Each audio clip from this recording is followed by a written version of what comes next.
এজন্য আপনি যদি জান্নাতি ওই হাতের ভেতরে থাকতে পারেন, অবশ্যই আপনাকে দিয়ে আল্লাহ ভালো ভালো কাজের আঞ্জাম দেওয়াবে। আমার মন লাগে না, আপনার মন তৈরি করাবে আল্লাহ। এমন এমন কাজ আপনাকে দিয়ে আল্লাহ দুনিয়াতে করিয়ে নেবে যেটা আপনিও ভাবেননি যে না আমি আমার দ্বারা এটা হতে পারে।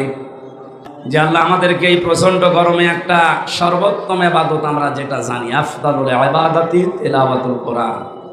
পৃথিবীতে যত ইবাদত আছে নফল, সবচাইতে উত্তম ইবাদত কোরআনের। কিসের?